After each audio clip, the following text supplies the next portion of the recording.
Yeah, watch it. Got the riffs on the track. That on the boards. Church. Bishop Lamar. Wow. Yeah, the statistics shows my ballistic flows generate big cake, not big candles that spaghetti them O's. I'm so ready, I done pack my clothes. I'm so heavy with no D, how them boys. I rock them gators more than Dundee boys. I'm the real raw deal, y'all just still decoys. Like So, and it transformed from fiction into realism, even though it is a work of fiction. For that green light before break, no, not from New Orleans, but can you see me, homie? Mic check, check 1, 2. If it ain't a check, a text, that's all I'm gon' do. Mic check, check 1, 2. If you ain't talking dollars, I can't understand you. Mic check, check 1, 2. If it ain't a check, a text, that's all I'm gon' do. Mic check. Check 1, 2. If you ain't talking dollars, I can't understand you.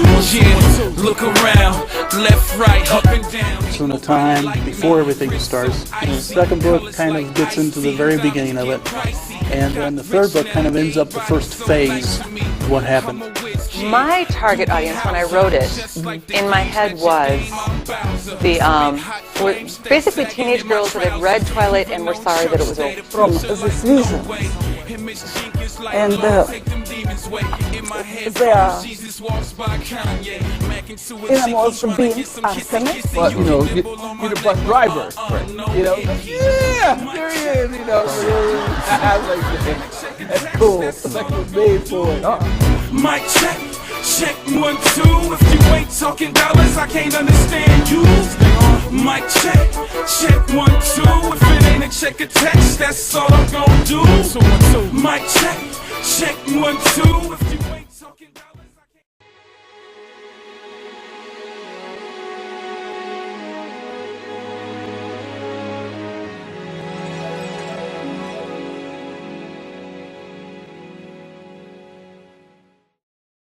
The customer you're trying to reach is not available. Please call back 19T2. The customer you're trying to reach is not available. Please call back. Data transfer complete. The world has turned against this. They have not done it. Oh my God. There has been...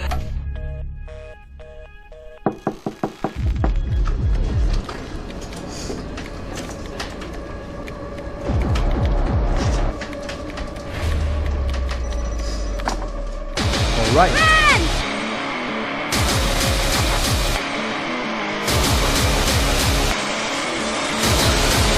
Forgive me, Father, for I have sinned.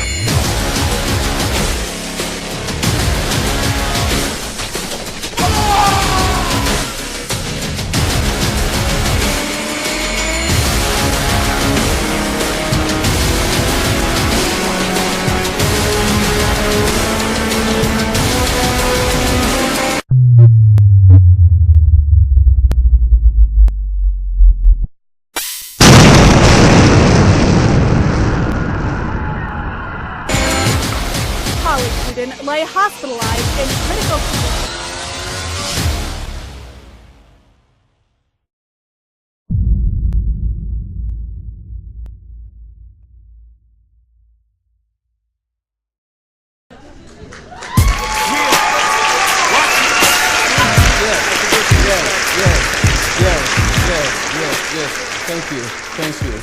Thank you.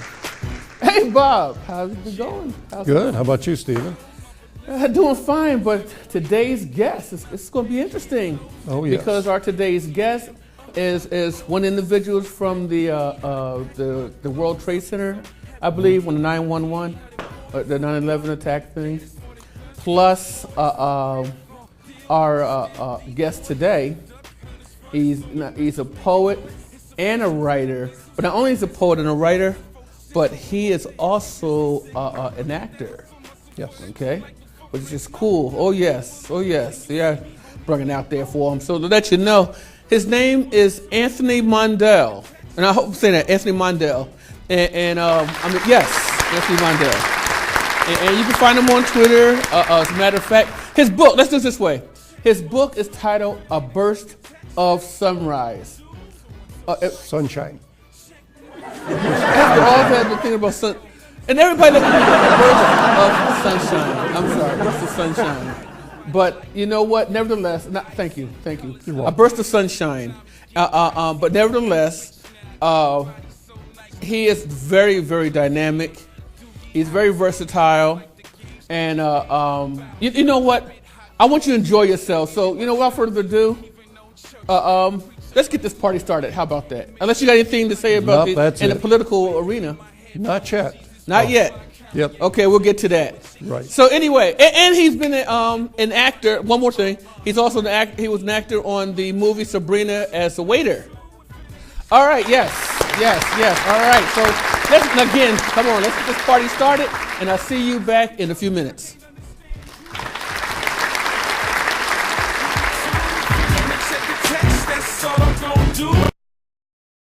Yeah, watch it. Got the verse on the track. That on the boards. Church. Bishop Lamont. Wow. Yeah.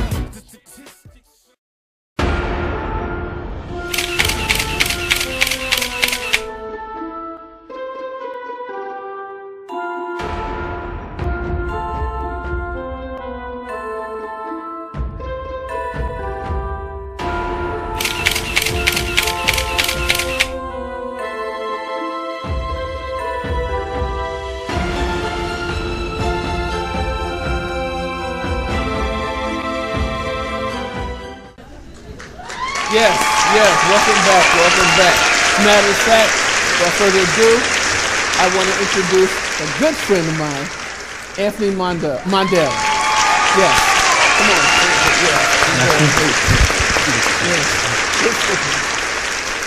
on. You know what? Let's go and have a seat because, did you wave to your wife and everything? Oh, yeah. Yes, Okay. and everybody, back at home. Yeah. Okay, come on, have a seat. Thanks. A lot of questions I'd like to ask you here. Well, few questions. It's making me nervous. No, you're okay. It's actually, his book is titled A Birth. No, I didn't. I said birth. A burst of sunshine. You know who just ran through my mind with the birth? What's her name? She's also our host, also on the show now. Oh, Michelle. Michelle, man, that's a shame. I done left, went off on a holiday, come back, I'm all discombobulated. But what is it? Knocked up. The head trip of a knocked up chick. No, it's knocked up. Head trip of a pregnant chick. Okay. Yes. Whew. So let's get this right. For poetry, we'll do it this way. For poetry, it is called, the title is A Burst of Sunshine. Right. And the one thing about it is, you don't think about it, by Anthony Mondal. What runs through my mind is, this is what I wanted to ask you before anything else. Sure. I like this cover because for some reason, it was very rare, since back in the day of the Flintstones, that you actually had the caveman guy up on the hill and look at the sunlight. I thought it was refresher. I thought it was a refresher. I wanted to make it light because my first book was very sort of solid, classic, and I thought even boring. So I thought I will make it very, even childlike and playful. Yes. It's like he doesn't know what to do with the sunshine or which I mean knowledge in it, basically. It's like he's hit by knowledge, but he doesn't know what to do with it. He's like, okay, what do I do? So it's like a Cro-Magnon man. All of a sudden he's enlightened, and that's it. That's what I thought, he was being enlightened. It's cartoonish, in a sense. But it's great. I love it. Thanks. I mean, I love it. It is definitely a refresher. Thank you. I mean, it had me thinking about it, just a tiny knowledge going towards the sunlight. So I love how you did this, and the poetry, the poems you've written, they're dynamic. And how long did you take you to write this? Because that's quite a bit of poems in here. Right. This is like I started in 1995. I left college and I went to New York City to be an actor. I had a lot of downtime.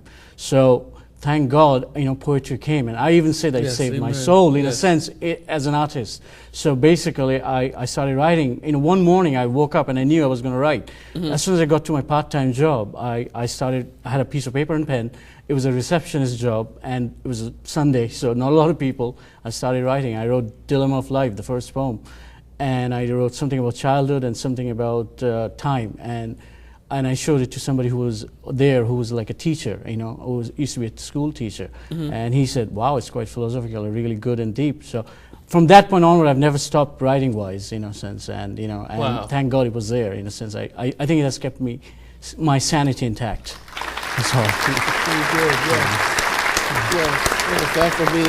it's incredible. It's incredible. And thank you for having me here, by the way. I'm truly honored to have this opportunity. I'm hopefully to come back again. I would love to. Definitely. In a heartbeat. Thank you. Thank you. Yes, it's funny how we quickly met, but you were watching the program, but right. You also, during the other part of our, doing the marketing and stuff like that, you were in the midst of it. Because I looked up, and then when the paperwork was sent across, and it's like, Anthony Mondal, that sound familiar? And sure enough, you was on my ticket, or was on each other's ticket in the entertainment industry. So, in that retrospect, for the media arena, we connected, and it wasn't just like that, and it was great. And then, my good, you know what? I want to do a full on. Talk about you and about the a little bit of history about you. Like for one, because I would love to have you during the time of the show to do some poetry for us. I would love to read. Okay, excellent. And yes. And what I'd like to do is, as a matter of fact, I want to do that now. Okay. If it's okay, I want to ask you a question here, and I'm gonna let Bob step in. Okay, you were doing the poetry and everything, and yet these experiences, these the jobs that you go into, and you're still writing during that time. But one of the things is I want to bring out was that we talked about a bit about being an actor on Sabrina. Right. Yeah. Okay, so how did that happen? Or I went to New York City to be an actor, as I told you. So I got this job, and I said, you'd be a Moroccan waiter serving food. So it was Sidney Pollack, who's actually dead. God bless him. And I was serving food to Harrison Ford and Julie Armand, the main stars. And I sort of kind of mumbled saying, "Enjoy the food," and I was not really saying it. So after a few takes, Mr. Sidney Pollack said, "Why are you mumbling? If you're saying it, say it loud." And then at the end of the 2 days shooting, they basically upgraded me from an extra to day player. And I got a contract and everything. And that was my first job. Actually, I loved it. I loved that. I'm sorry. Wow. I loved it. People said I glowed. But was that script, was it in the script, or is it just natural? No, I was putting the food down and I said, "Enjoy." And then he said, "If you're saying it, say it loud. Don't mumble." Interesting. Yeah. And that meant a speaking word. I was not doing it in a conscious way. I was just in the moment and saying, "Enjoy the food," something. And he said, "Well, say it then. It sounds natural. Just say it loud." Wow. That is interesting. Yeah. Now, who was it? You said Harrison Ford was in that movie, and Julie Armand, I believe, the main characters. They were actually having a dinner at a Moroccan restaurant, and I was a Moroccan waiter bringing the food to them. The tagine cooking and all that, the steam and everything and stuff. I was bringing it down to. They were on the floor actually, and I was bringing it down to something lower, and so yeah. Wow, that is so cool. Sounds like we're getting ready to start directing to it. Right.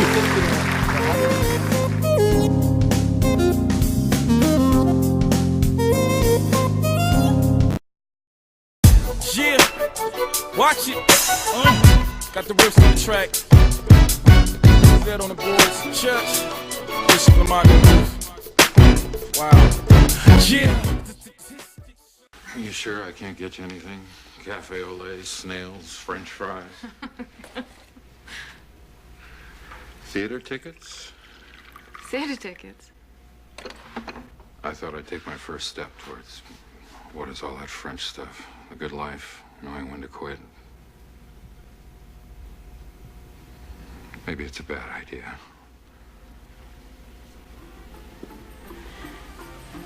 No, it's a good idea.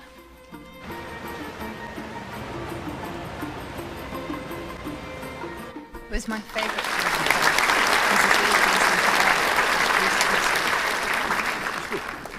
Enjoy.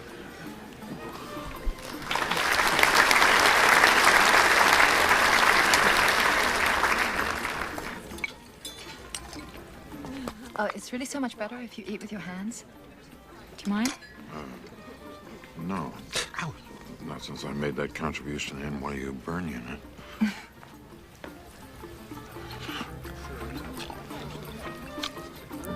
Good.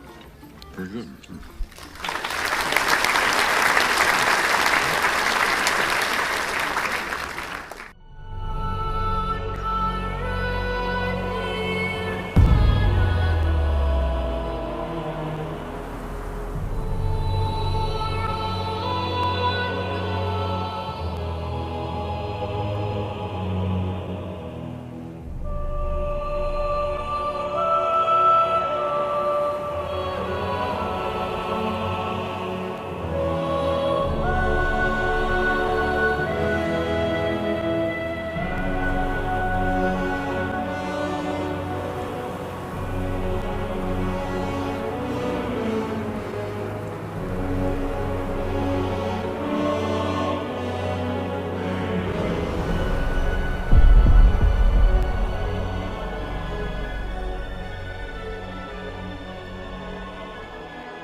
Writing the whole time you were acting?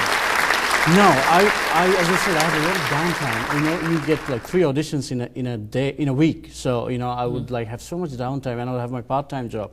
So, thank God, all of a sudden writing came. As I said, one Sunday morning, I woke up and I knew I was going to write.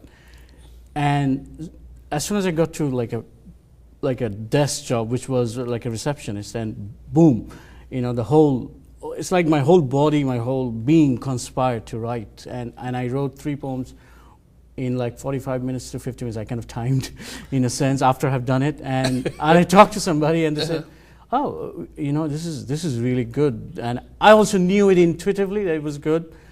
And from that point onward, I've never looked back, writing-wise. Any situation arrives, it's a perspective, a point of view, or something, you know. And if I see it in a certain way and I'm inspired, I will write down lines, and then I will build a poem out of it. Or sometimes the whole of it comes in one go. Sometimes I've written quatrains and a few lines and stuff like that, like wow. You know, and stuff like, you know.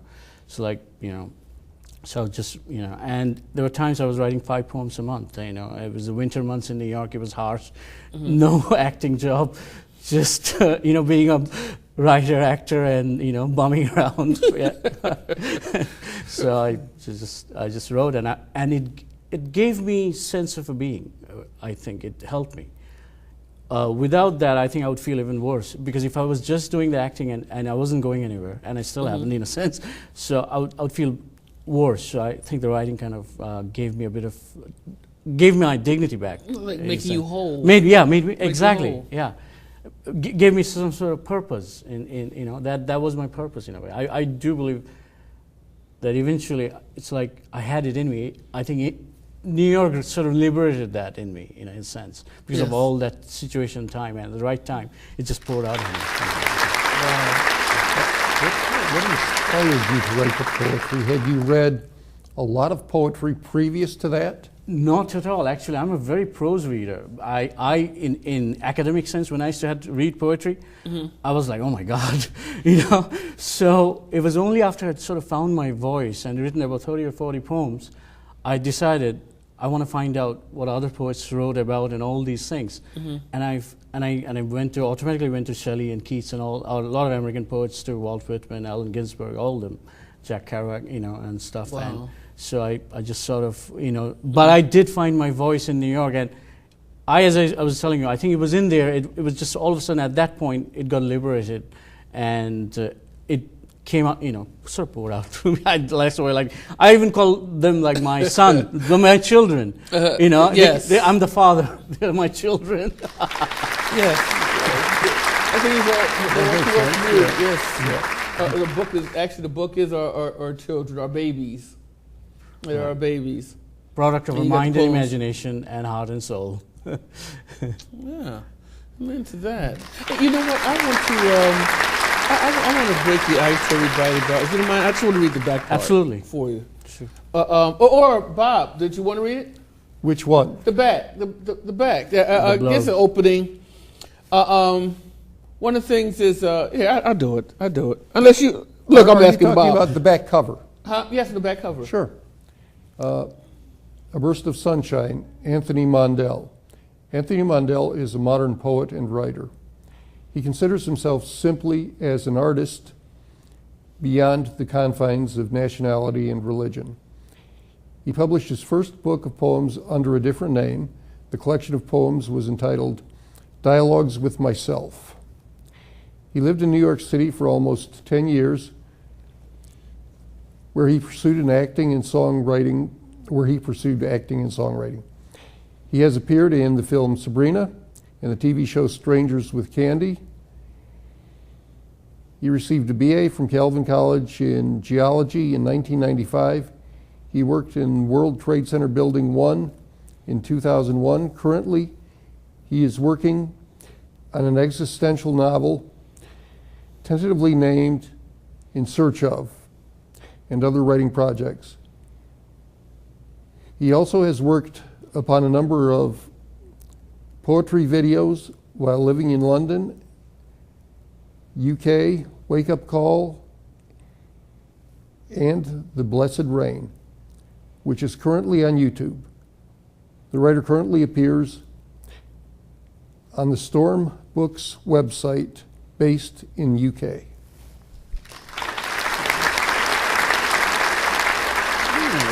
This Sunshine's the second published book. So now you're writing some prose. Yeah, I am writing the In Search Of. I need to get the time to finish it.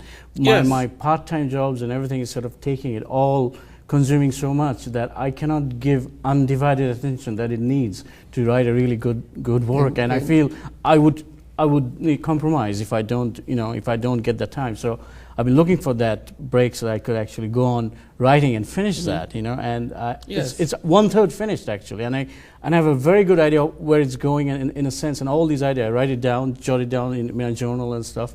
So it's just a matter of time to get it all shaped in a proper form, and that's what I'm. Hey, you're doing great, actually. You're not going to say what it's in search of, though.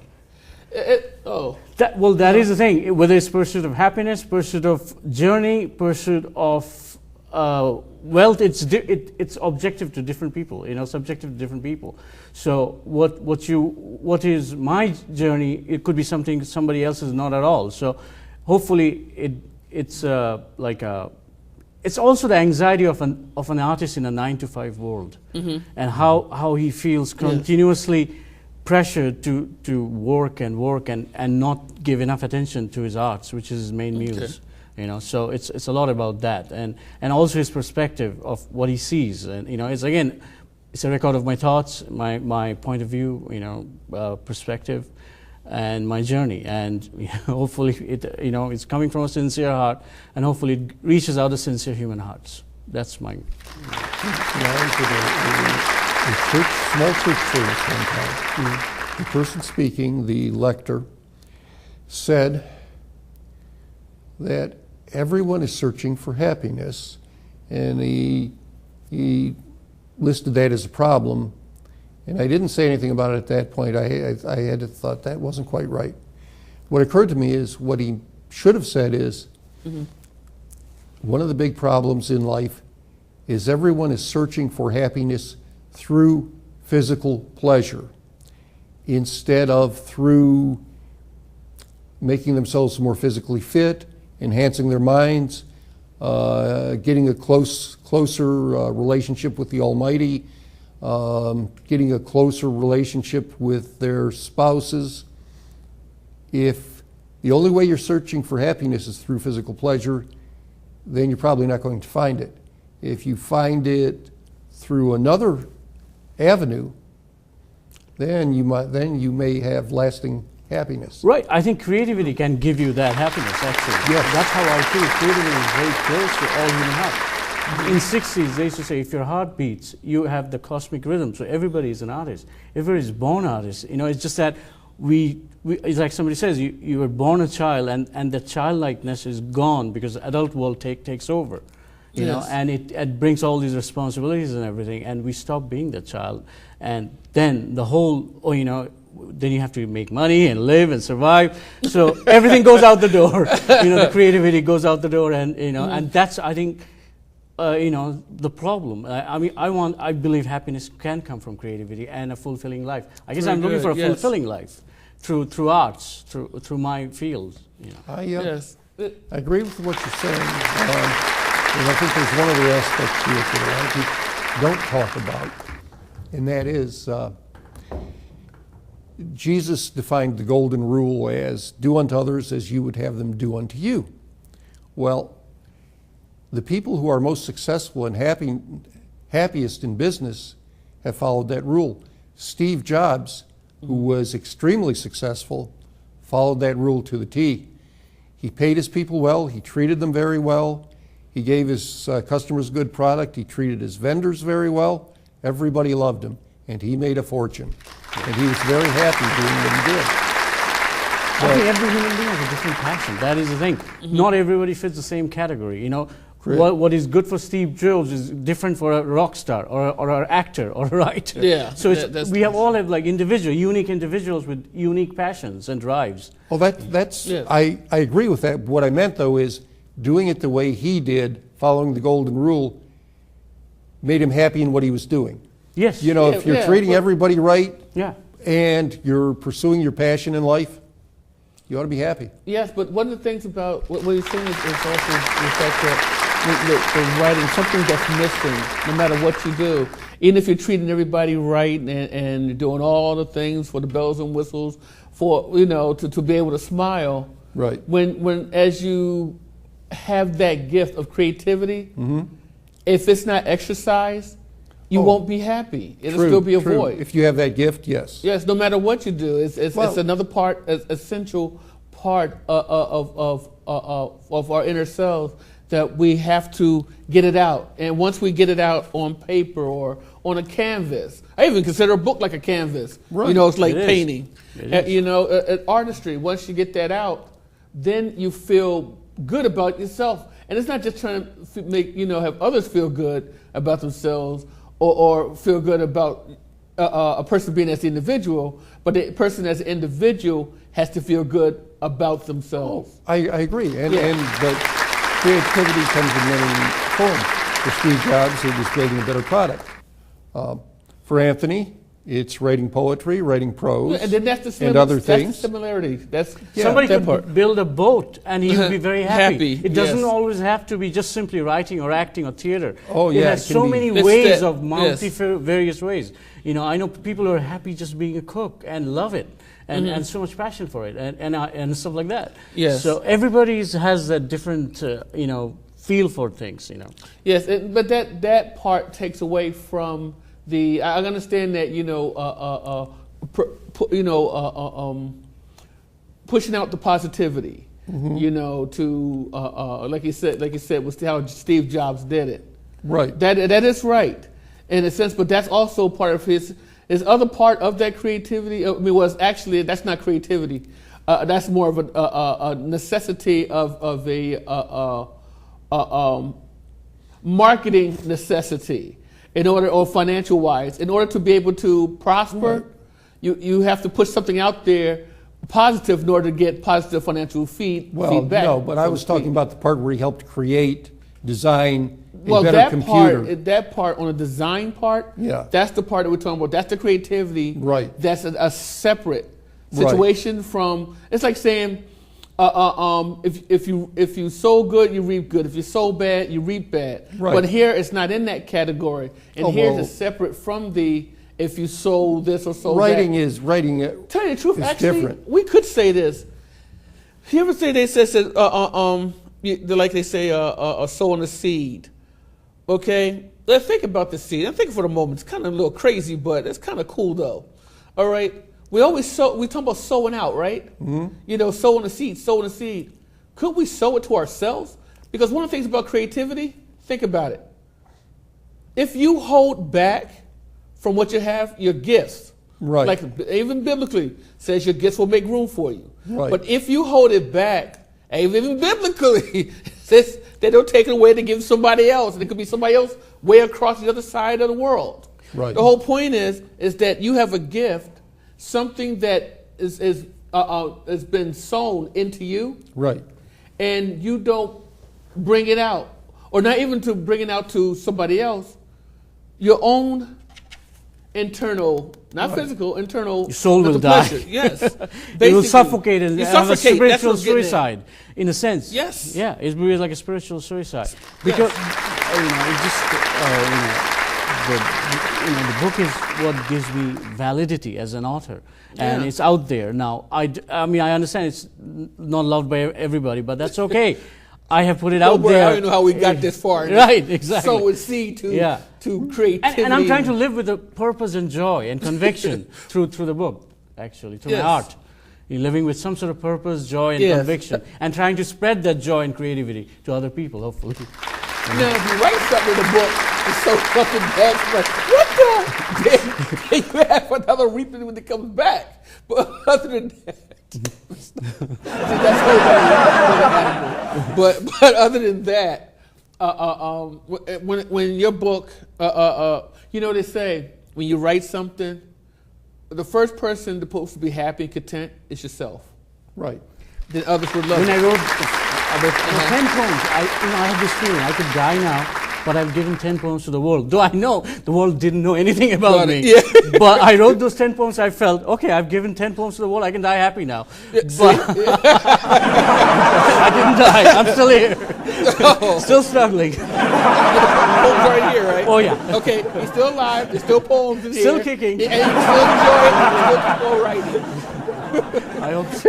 Okay, so don't start talking about you're going to die now. 10 poems are out. Like, He's talking about spiritual death. No! No, third book.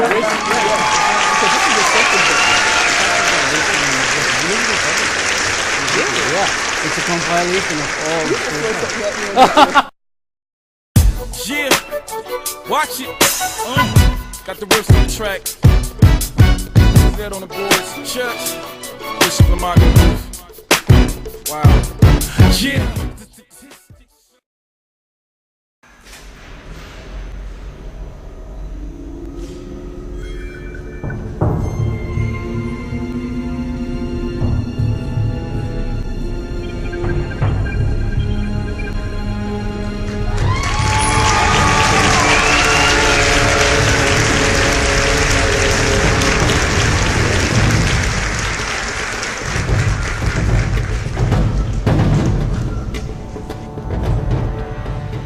There you go. Hey,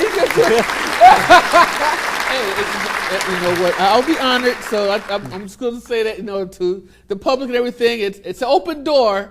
So I know he threw that out there. I kind of caught it, but now you got me giggling. I think we might have to go back to commercial. Okay. All right. Hey, tell everybody. You know what? As a matter of fact, you know what? Before we go into our PSA commercial, okay, to our break.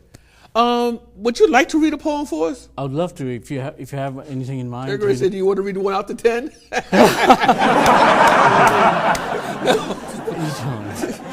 So no, I'm serious. No, Okay. actually, no, seriously.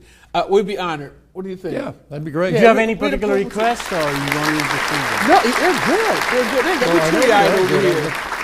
How about The Blessed Rain? Okay, I would love to read that one. Here. You don't like that? No. I know. Bob, he was selective. I saw that. He's selective. You gotta watch him. That's a politician over there. You gotta watch him. What percent of people analysts is still a politician? I should go. Okay. The blessed rain. The stormy winds gives dust wings. Precariously low the gray clouds hang. At a distance I hear the thundering bangs. A flash of lightning across the sky streaks. Raindrops falls on trembling tree leaves, on the river, the meadow, and the valley steep. Forest, beasts, and birds, together they dance, setting aside their differences for a while. In raindrops the thirsty earth bathes. What heavenly music my ears arrest. Oh, what a splendid concert Mother Nature conducts, where every rhythm, harmony, and beat is intact. As an arid desert plant for water desireth, so does my heart await for raindrops from above. Cleanse and wash away my tribulations and sin. Make me feel alive again. Come and make me sing. Ooh, that's deep. Can we go one more? One more, please. All right, one more. Okay. Well, why don't we let Anthony pick this one? Okay. Ooh, that was deep. I will do one called In Search of the Artist. Since do me a favor, we are going to talk about that poem he just that you picked. Okay. No, when we come back. Okay. In Search of the Artist. In this land of plenty, my pockets they are empty. In this land of the talented, somehow I am unwanted. I don't want to hear anymore or read about another millionaire. Rather bring me the news of that artist, dedicated and sincere. Tell me about his tiny garret, his visions, his dreams, his sadness abundant. Tell me how he looks, his eyes, his clothes, and his books. Does he have a divine countenance? Describe me his pitied look at this world of appearance. His face I thirst to see, his words I long to hear. To feel his sacred presence I want to be near. Wherefore art thou, O poet or visionary? Won't you deliver me to light from this darkness dreary? Yes. And you know what? And we'll be right back after this. Thank you. Thank you.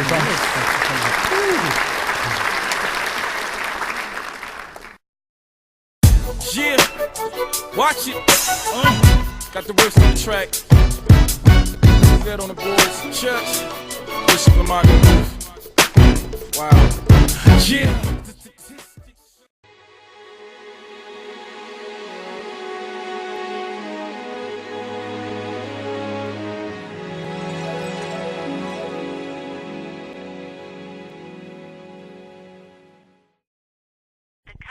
trying to reach is not available. Please call back 19T2. The customer you're trying to reach is not available. Please call back. Data transfer complete. The world has turned against this. They have not done it. Oh my God. There has been...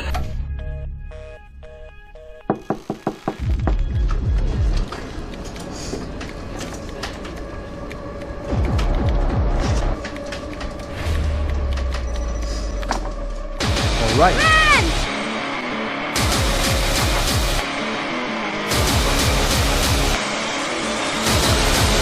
Forgive me, Father, for I have sinned.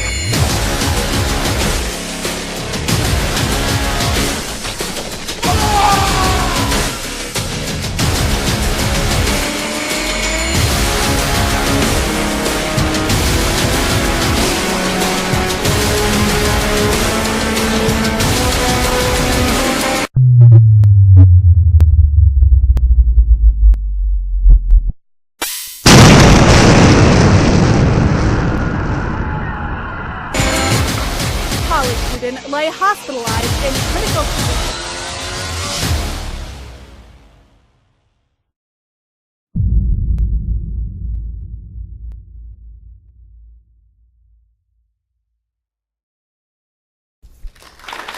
Welcome back.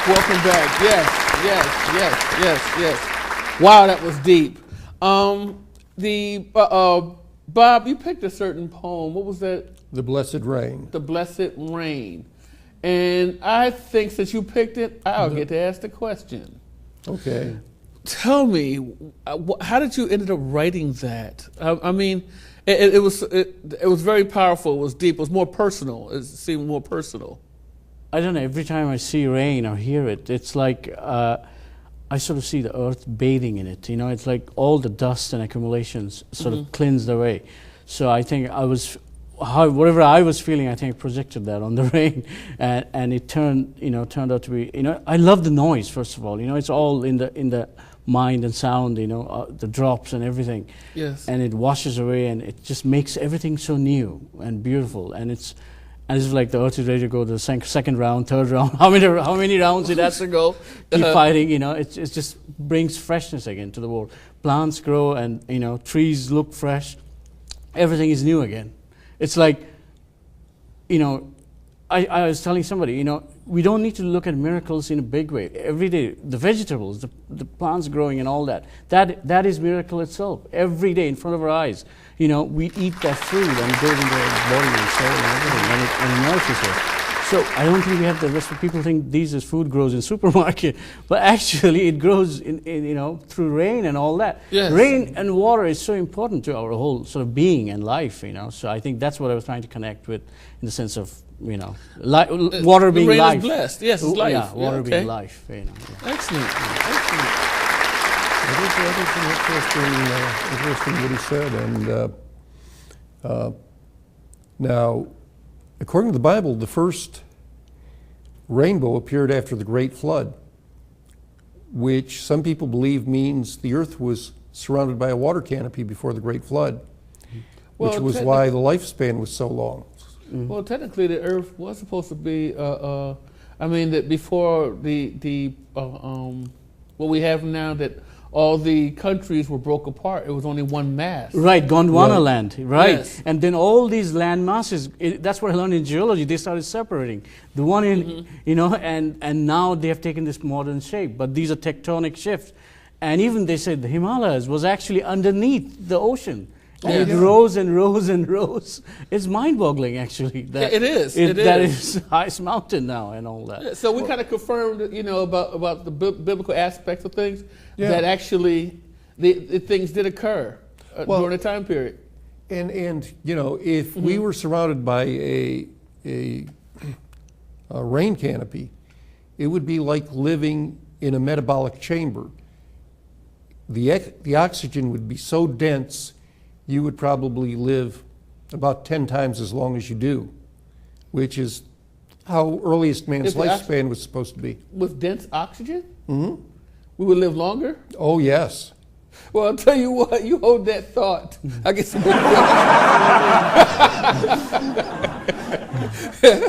dense. This longer air bubble. Well, in LA, we have plants where you can go in and put some oxygen because it's so much smog. Yeah, they have booth to you put coins in, and you smell the oxygen and you feel a little better. You can go back to your car. Wait a minute. Okay, into the smog. You mean to tell me the oxygen that we have now that we're breathing, we're going from some serious questions. Okay, now we're on oxygen. Okay. He started it. I can handle this. Okay, let me see here. What I'm saying is there would be much more oxygen in the atmosphere. That's what I'm getting at. So you'd be inhaling a lot more oxygen. And so what are we breathing right now? We're not breathing the oxygen we're supposed to be breathing. We're breathing oxygen, but we're not getting as much as we would be getting if the oxygen was denser. Well, that is why the trees are called the lungs of the earth, because they are bringing out, the... So we could probably breathe a lot better if we're around a more country type atmosphere. Yes, more of course. trees. If we were surrounded by trees, of course. Yes. You'd be feeling a lot better. But right now we're just surrounded by invisible fuel emission. You can't see it, but we all can still feel the difference. That's it. You got it. Yeah. No, I better shut up. I don't even want to get to that one. We'll start talking about that. But no, you're right. You're right. That's interesting. The density in our oxygen. Yeah. My gosh, this is crazy. All that from blessed rain. Now I'm pointing the finger. You blame it on me. Hey, no, it's good. Actually, I'm glad. You know what? Thank God we do have rain, because all the chemicals we have, at least somehow it washes it away or cleanses it. It does keep the trees go. Every year. We don't got to go out there and water a tree, right? Yeah, there's a point in there. And we still got oxygen. Trees absorb carbon dioxide and they breathe out oxygen. That is why they're like the lungs of the earth. We can't, gives us so much oxygen. You know what? That's something to think about. The plants are the lungs of the earth. Yep, you're right. Yes. Isn't that something? I think when I was younger, it used to scare me that people that many times they kept tearing down the trees without recycling, the recycling and digging up the plants, and you're making more and more cities and more and more cities. And I'm going, well, then what happens to the oxygen? It's not good. Well, that's the Philadelphia side. Well, a lot of people are actually planting a lot of trees. People are planting forests, replanting. Yeah, we're replanting now. Yeah, a lot, and that's a wonderful thing, a wonderful trend. Everything's become more greener now. It's become an automatic thing. Even or the new vehicles that came out or like the ones that they have. I don't know if it's in the UK. Yeah, it's in the UK also. This is an electric car, but actually, I think they have one of the states here. I don't know if it's South Dakota or something. They have those electric pods, and then they have these cars that you can actually take a card and you swipe it, and it's like a rental now. Okay. And it's just everything kicks on, turns on. You get inside. Not besides the one we have now that's out there that you got to be in it. It is Right. self drives. You got to be in it. But the new ones now that are coming out more and more is the cars that all you got to do is use your card, like a credit card, swipe it. I mean, matter of fact, swipe it on the window, and everything comes on. All that, the thing pops off. It's awesome. Oh my gosh! You get in the car, drive off, and it's like it's self-pay. You know how you do it with a credit card. And then when you're done, you just go back, park it, click it back on, and everything kicks on. Charged by electricity and all that. Yeah. It's awesome. And nothing. There was nothing but just a small payment to go shopping to come back. I mean, just for gas. But it's like its own self-taxi. It's pretty awesome. It's pretty awesome. And I think South Dakota has it. Yeah. And I also think somewhere in the UK has it. And I was trying to remember specifically where at. But I thought it was very awesome. Anyway, since we went way out there for the poetry from Bless Rain. Yep. To nation. Yes, to nation. To nation, to the bubbles, the earth, the planet, and now I'm talking about clean energy. But it is right. Our world is changing for the better. Yes, it is. Regardless how we look at it, it is changing for the better. Yeah, watch it. Got the words on the track. That on the boards. Church. Bishop Lamont. Wow. Yeah.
Bob? Yep. I'm going to ask the second poem. Why did you pick that one? I was at the World Trade Center. I was working, and I was bored. I was doing my round. I was working as a security officer, and I picked up a newspaper. It was just all about, okay, this guy has made this million, this guy had made that million. I was like, okay, and being a frustrated artist, that's what you write about. You plug yourself, So it just sort of came, and I was like, okay, I would like to talk about the artists rather than there are artists in this world. They also deserve a place in this society, as and. So I think it came from that frustration, and I basically wrote about it. It's like, so this is from the artist's point of view, and that's what it is. But it was written at the World Trade Center, right? Which was interesting because that was my later question, but I'm going to ask this now. Okay, you used to work in there, right? When you the inside of the World Trade Center. It was something about that inside. It's I mean, to be honest with you, I was there with my wife, like a few days back, and I didn't even go near it because I have never been near it because how it affects me and and all that. I saw the building; it looked very skinny compared to the one I knew, and it's the new one that was the built. best being built. I Yes. mean, even from distance, it looked very skinny and all that. So it's like it was one of my best jobs in the sense my boss was great and all that, and that's what I wrote about. Andrew Bailey, Barry Chris, from my fellow co-workers and all that. I used to work Tuesday morning shifts, but somehow that Tuesday morning I didn't work. I used to work Saturday, Sunday, like 32 hours. And I used to be supervisor too on Saturday, Sunday, and then I used to cover my 40 hours by working Monday to Friday any day. And I used to pick Tuesday, not so much Monday, Tuesday. The day it happens, the day right. I used to work Tuesday, and it used to go so fast because there's so much people and things always going. So it used to go real fast. And that particular Tuesday, nobody was. I wasn't there. The actual 8 to 4 shift worked, and so wow. So I got saved, and a lot of people say that basically you still have some purpose. I said, I hope so. And stuff like that. And I even given a speech on survivor's guilt about that in my local area in Ionia. Last year I spoke about it. Yeah, because being one of the ones that survive, right. It's hard because it's like, you can't, and don't get me wrong, you can't go, I mean, we always do that. I've done it plenty of times, why God, why this and why that. But you know what? There's other sides to the coin, like you said, a survivor's guilt. Right. And that's even hard because you have to look at it on the other side. It's not looking as, oh, yes, because I lived. You're looking at it as, why was I spared? Yes. And all these people died. I knew people inside, employees and all that. I used to talk and all that, and it was a great place to work. Every floor had a cafeteria and all that. My boss used to say, Mondal, you're making me nervous. Sit down and have a cup of coffee. That was the kind of boss he was, and all that, And he was Barry Chris, a great guy, and all that. It's just, all of a sudden it's all just taken away from me, and I still hang around New York City, but I had to leave after that. After a certain point, I just, go around the world or something. Yeah, it just wasn't the same anymore. It wasn't the same. No, it wasn't. No, it wouldn't be. But it did pull. At least I believe it pulled a majority of the world together. Not about the political side of whatever they call themselves doing, but being a human being, literally a person that can walk out and say, hello, how you doing? Good morning, It was like a wake-up call, in its own sort of way. In a bad way, I think, but it still probably brought people together. Even though it was a bad way of happening, maybe if it, that touch and go, the whole point I look at it is that everybody start looking at each other as people. They look at each other as people, and that's all they saw. They care. And you know what? That's the thing about when something tragic happens, forget about everything else.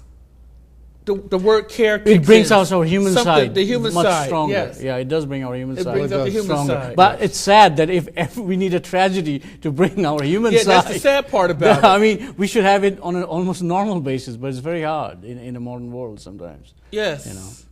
Yes, and that's the thing about it.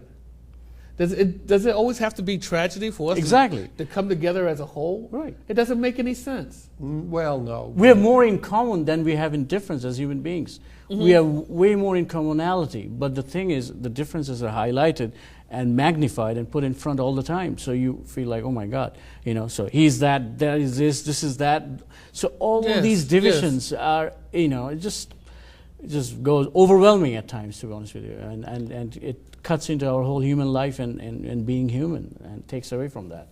Yes, but you know what? Not to say it, 'cause I know we got to go now, but I had we talked about a lot, didn't we? Oh my goodness! I know we run out of time. I'm definitely I've got to have you on the show again. But we pretty much answered some of these, but we got really deep in this. So you know what? One of the things is that we are all glad that not only that you survived and stuff, but to live and tell about it. But you bringing joy to people in your writing, your creativity, also bringing joy to people in your humility, your humbleness, your humor.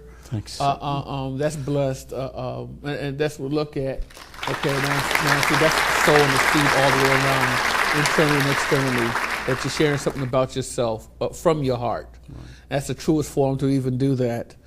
And also, when you go into that format about the survivor's remorse is also because you care. And when you care, that brings the wholeness and the joy to others, to like a magnet that others could feel that if somebody cares. Yes. So, Bob, is there anything else you'd say? Because I'm getting... No, this I thought was a great interview. And Anthony's written some excellent poetry. I can tell by what little I've read of this, and I'll have to read the rest of it. That's the way. That's why you got the book. That's my bad. So that's okay. But to me, your book the whole book was dynamic, and I had everybody's books, and I go on vacation. Oh my gosh! I come back and everybody's screaming at me, and of course Michelle. Hello, Michelle. Yes, we. Michelle on the screen. Oh, okay. I missed her. Bob. Is anybody sitting next to you right now? Nope. No. Okay. So I'm saying hello to Michelle on the screen. Well, I was looking for her. Okay, I'll tell you what. I'll let you look for Michelle, and then everybody else. You know what? Pleasure to have you on the show. It was a pleasure to be here. I want you to come back again. I would love to. Thank you. Thank you so much. Thank you so much for having me. You're a blessing. You're a blessing. And if everybody... Nice meeting you, Bob. Nice meeting you. See you next week. Yeah, watch it. Got the words on the track. That on the boards. Church. Bishop Lamont. Wow. Yeah, the statistics shows my ballistic flows generate big cake, not with candles that spaghetti them O's. I'm so ready, I done pack my clothes. I'm so heavy with no D. Of them boys, I rock them gators more than Dundee boys. I'm the real raw deal, y'all just steal decoys like them duck hunters, runners, blowing whistles, making noise. It's official, tell them missiles, I'm the dizzle, flow sizzle, flow shizzle. I'm off the hizzy, busy signal. I got that hustle muscle for that green like the for brick. No, not from New Orleans, but can you see me, homie? Mic check, check 1, 2. If it ain't a check attached, that's all I'm gon' do. Mic check. Check 1, 2. If you ain't talking dollars, I can't understand you. Mic check, check 1, 2. If it ain't a check attached, that's all I'm gon' do. Mic check, check 1, 2.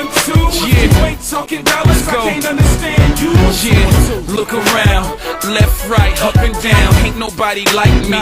Wrist so icy, colors like iced tea. Them diamonds get pricey.